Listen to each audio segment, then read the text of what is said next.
走进千年岁月的活化石古城，参观百年豆腐的制作工艺，住在古城里与历史同年，尝遍不同料理方式的豆腐美食。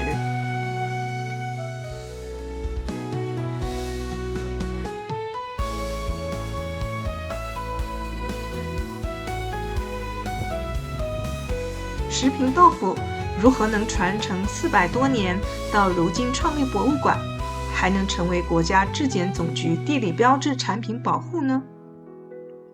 我们自己可以从豆子开始磨豆子，然后磨出那个豆浆来之后呢，我们就把那个豆渣给过滤出去。豆渣过滤完之后呢，我们就把那个纯的豆浆给煮熟，给它沸腾掉，然后再用我们这个特有的、独有的中国才有食品古城仅有的这5口井里边的其中1口的井水呢，直接加在那个豆浆里面，它就1秒钟它就出豆花，出豆花。然后我们这个井水它就是属于酸性的水，我们就视频做豆腐呢，就直接用这个水来点，就是说把这个水和豆浆结合在一块，那个叫点豆腐。在中国嘛，现在有3种豆腐的做法，一种呢就是用石膏、卤水、挡水，一种是用葡萄糖酸内酯等那些，然后第3种呢就是用我们这个纯天然的地下深水，我们在视频也叫神水，神奇的神水啊。那么像前边2种呢，在中国都很常见。但是像我们这个酸水呢，刚才说到的中国才有食品仅有5口，古城里边仅有5口这种，所以呢，用我们这个酸水点出来的这个豆腐呢，是它的口感比较细腻，豆子的香味保留得很好。然后我们这个因为是没有添加剂嘛，我们这个豆腐呢，它自然发酵期它可以放1到8天。第1天做出来的豆腐，像你刚刚吃的这个早上的豆腐的边上，因为它要装箱，它要很规整，所以我们就把那个边上的那个切下来，这个叫豆腐边，豆腐边，然后这个豆腐边呢，你现在吃是甜的，但你从第2天开始，它就会发酵了，它就有酸味，所以你看，像我们这种围炉来吃的话呢，吃白色的这个新鲜豆腐的。用筷子夹着吃的绝对是外地朋友，比较不是当地的。如果说用手掰开吃，还喝点小酒，还吃臭臭的、黄黄的、长毛的那种豆腐的，就是本地人，或者是像你们今天来了，我介绍给你吃，你下次过来你就像我们一样，入乡随俗。长毛的是因为它是自然发酵，我们这个没有任何添加剂，它可以放1到8天。它吃起来就是你闻着很臭，但吃着很香。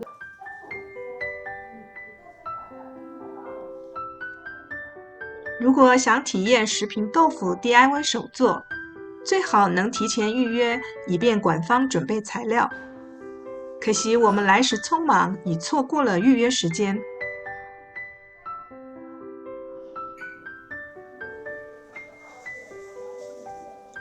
石屏豆腐其历史悠久的发展过程中，在特殊的地理位置和气候温度等有利条件下，逐步形成了云南首屈一指的豆腐文化，值得美食爱好者专程为它而来。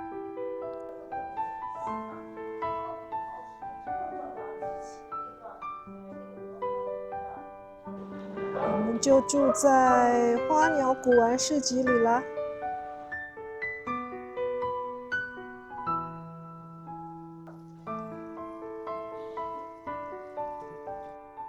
楼中楼亲子房，外面就是文庙啦。都有楼梯。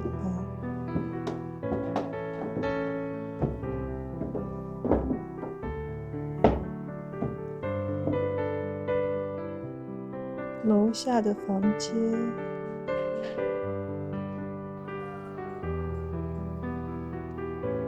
古城建筑楼高设限不能超过3楼，我的房间在最高层，已能将文庙一览无遗。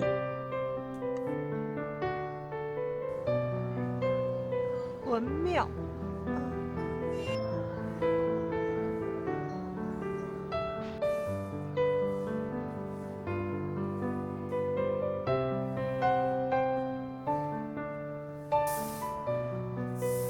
石屏素有山川东移无双镜，文学南滇第一州的美誉，是著名的状元故里和文献名邦。文庙即是石屏最具代表性的地标之一，它从不树之高阁，且无限贴近人们的生活，不像建水文庙需购买门票才得以入内参观。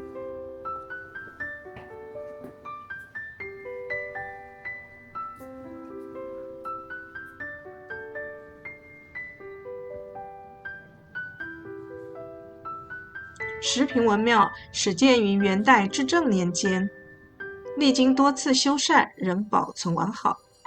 先师殿是文庙的主体建筑，建在有7级踏步的台基上。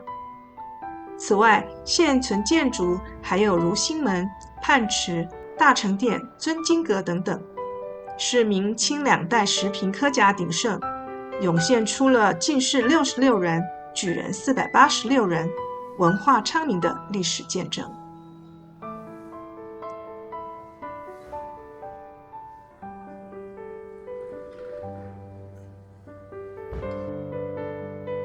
县政府就位于文庙旁，也是古代府衙办事处。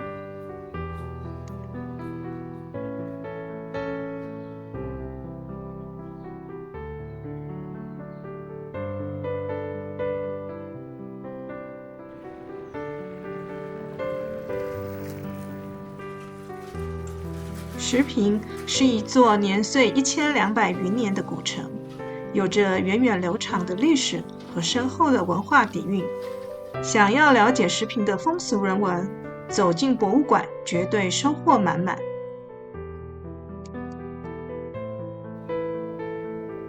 玉屏书院即是石屏博物馆的前身，它既是古时学子们的上课之所，是清中后期石屏规模最大的文化教育中心，也是现在人们回望历史的载体。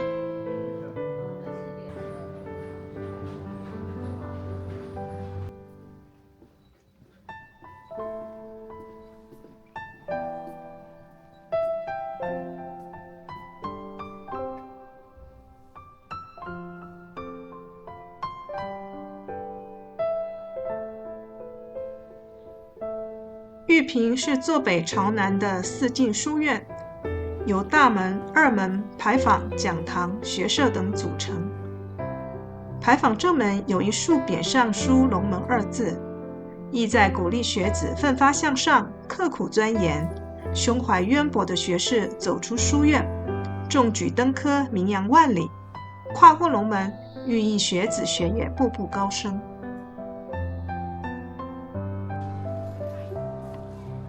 晚餐来到这家以石屏菜为灵魂的餐厅，在这里用餐还可以免费畅喝豆浆、烤豆腐哦。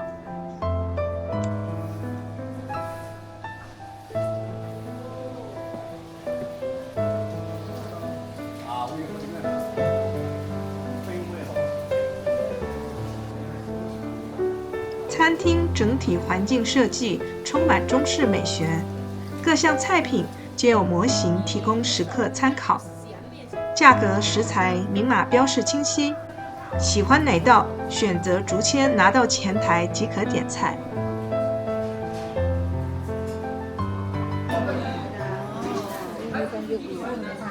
花生野菜，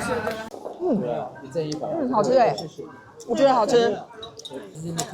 杨梅紫排啊，豆皮，这个把这个料汁淋上，这个也是肉啊。一小片，这个芋圆就是对凉面。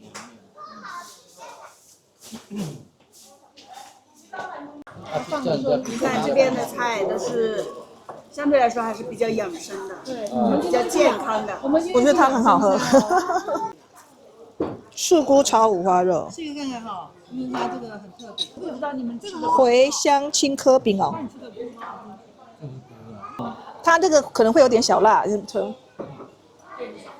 包浆豆腐，掰的手掰豆腐，小米手掰豆腐。它开火。哎，请吧，请开火。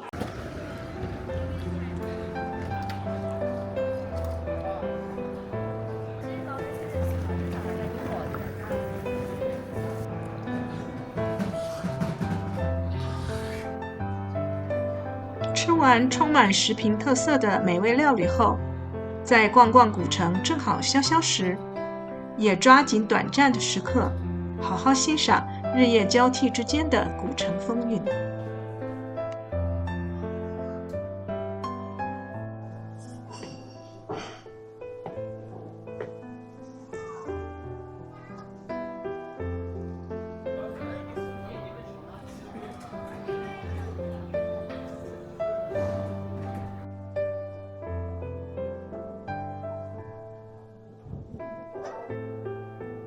如果说云南有许多古城是大家闺秀，那石屏一定是那个温婉可人的小家碧玉，规模不大，却玲珑雅致，游人不多，更显沉静安逸，还有特色物产等你带回家。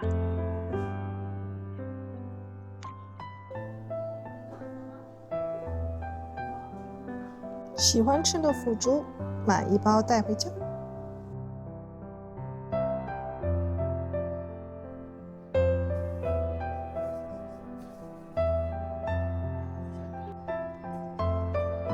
石屏古城仿佛有一种魔力，能让人不自觉地放低音量，入夜之后更是如此。或许是不忍破坏那一份与世无争的宁静，它藏在龟背形的土地上，一砖一瓦内含千百年的故事，书写着滇南大地最儒雅的篇章。在这里旅居小住，时间并非流逝的，而是用来浪费的。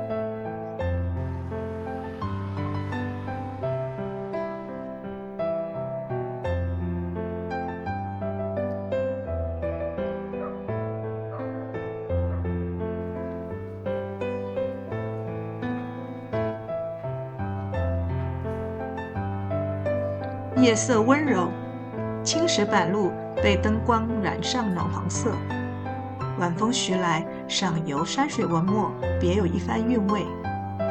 老宅轮廓清晰，飞檐在夜空勾勒出优美线条。